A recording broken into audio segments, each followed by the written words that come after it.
आपसे कर लूं, हिंदुत्व को आपसे बढ़िया और कौन समझेगा। तो सबसे पहला सवाल तो मेरा यही है कि महाराष्ट्र में जो सबसे स्ट्रॉन्ग पिच तैयार करने की कोशिश है, हिंदुत्व, प्रखर हिंदुत्व, बटेंगे तो कटेंगे, और लगातार एक डीप पेनिट्रेशन की कोशिश, वो चलेगा महाराष्ट्र में क्या? ओबीसी, मराठा, दलित सब साथ आएंगे क्या? बिल्कुल ठीक सवाल है गरिमा जी। और ये इस जो नारा है योगी जी का, मुख्यमंत्री योगी आदित्यनाथ का, उत्तर प्रदेश के मुख्यमंत्री का, उस नारे का पहला टेस्ट है ये। एक्चुअली इलेक्टोरल टेस्ट पहला है। मैं हरियाणा में इसको टेस्ट के तौर पे नहीं देखता, लेकिन यहाँ महाराष्ट्र में पहला इलेक्टोरल टेस्ट है इस बैटल में कि क्या वो लड़ सकेंगे, क्या वो जीत सकेंगे इस मसले पर। क्योंकि महाराष्ट्र में दूसरी तरफ भी जो नैरेटिव है वो बड़ा है, जातिगत आरक्षण का, जातियों का, सामाजिक समीकरणों का, मुस्लिम्स का। तो वो एक मजबूत लड़ाई वहाँ पर महाविकास अघाड़ी की है, और एक मजबूत नैरेटिव हिंदू एकता का है, बटेंगे तो कटेंगे। अब इन दोनों में से क्या चीज़ निकल कर आती है, क्योंकि इसका एक जो मुझे लगता है एक साइड इफ़ेक्ट ये भी हो सकता है कि जितना बटेंगे तो कटेंगे का नारा आप देंगे, क्या दूसरी तरफ उसका ज़्यादा कंसोलिडेशन होगा? क्या वो ज्यादा कॉन्सेंट्रेट होगा और वो यूनाइट ज्यादा होगा? तो ये एक बड़ा मसला है। 12% है ना विजय जी, इसको अगर ये कंसोलिडेशन होता भी है दूसरी तरफ, तो वो तो मात्र 12% है मुस्लिम आबादी। तो अगर मैं इसको बड़े सीधी जबान में कहूँ, कंसोलिडेशन होगा, 12% मुस्लिम है, लेकिन मराठा, दलित, ओबीसी जुड़ गए। हाँ, तो 12% तो प्लस हुआ ना।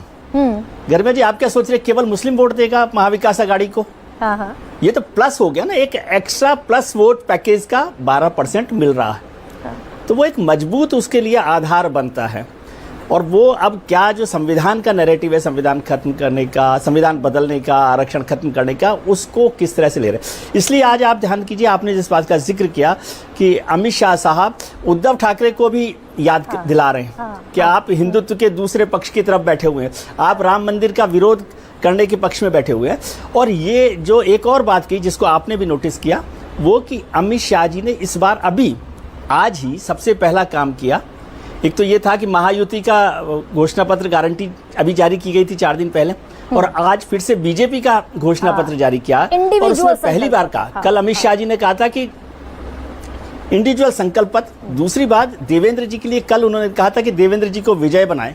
और आज उन्होंने पहली बार साफ तौर पर कहा कि चुनावों के बाद तीनों पार्टियां बैठकर तय करेंगी कि कौन मुख्यमंत्री होगा। जबकि अभी तक था कि एकनाथ शिंदे के ही नेतृत्व में चुनाव लड़ रहे हैं और एकनाथ शिंदे ही मुख्यमंत्री बनेंगे, क्योंकि ऐसा हो रहा था कि भारतीय जनता पार्टी का जो कार्यकर्ता है। सॉरी फॉर द इंटरवेंशन, लेकिन मैं आऊंगी मुख्यमंत्री वाले सवाल पर भी। पहले ये जो जरा यूं ही तो ये प्रयोग नहीं हुआ होगा कि पहले योगी आदित्यनाथ कह दें, फिर हिमंता बिस्वा शर्मा झारखंड से लेकर सारी जगह, और फिर संघ का भी सपोर्ट मिल जाए, और फिर प्रधानमंत्री भी कह दें बंट गए तो बांटने वाले महफिल सजाएंगे। आज झारखंड से भी संदेश महाराष्ट्र तक पहुंचा कि जातिगत जनगणना, जातियों को बांटकर आपस में लड़ाने की साजिश है।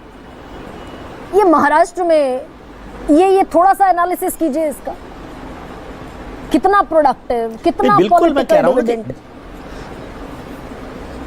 नहीं, पॉलिटिकल डिविडेंड को आप दूसरे तरीके से देखिए कि भारतीय जनता पार्टी जातिगत जो बंटवारा है, जातिगत जो समीकरण है, जातियों में जो सोसाइटी बढ़ती है, उससे परेशान होती है हमेशा। और वो उसकी जीत का अभी तक कोई काट नहीं देख पाई है कि कैसे उससे काट करके जीत हासिल की जा सके। इसलिए जैसे ही जातियों की बात होती है, वो तुरंत हिंदुत्व के उस पर आ जाती है। और वो नैरेटिव चाहे आपको अच्छा लगता हो, खराब लगता हो, सब लोग आप देख रहे हैं हर तरफ से एक कारपेट बॉम्बिंग हो रही है हिंदू यूनिटी को लेकर। तो वो कितना काम कर पाएगा ये महत्वपूर्ण है, क्योंकि महाराष्ट्र एक तरह का बड़ा एक्सपेरिमेंट होगा और ये हिंदुत्व की लेबोरेटरी की तरह से हो जाएगा, गुजरात की तरह। जैसे गुजरात को भारतीय जनता पार्टी देख रही थी। और इस समय संघ भी बड़े मजबूत तरीके से महाराष्ट्र के छोटे छोटे इलाकों में, गांवों में, जो आपके पास हमारे महाराष्ट्र के जो गेस्ट हैं वो आपको बताएंगे, वो लोग इस पूरे मैसेज को कम्युनिकेट कर रहे हैं। इतना नहीं है, ये केवल नारा नहीं है, इसकी मैसेजिंग बहुत डीप तरीके से की जा रही है। और उसमें राष्ट्रीय स्वयंसेवक संघ बहुत मजबूत बहुत गंभीर भूमिका निभा रहा है। तो गंभीर अब ये भूमिका, लेकिन इलेक्शन विनोद में ही तय जी- होगा कि नतीजों में कि किस तरह से। हाँ हाँ विजय जी, जो आप कह रहे हैं कि अभी दरअसल ये कमाल हो गया इस दफा ना कि हरियाणा के एग्जिट पोल के बाद सब लोग परहेज कर रहे हैं महाराष्ट्र पे बोलने से। क्या होगा 23 नवंबर को पता चलेगा। विनोद जी,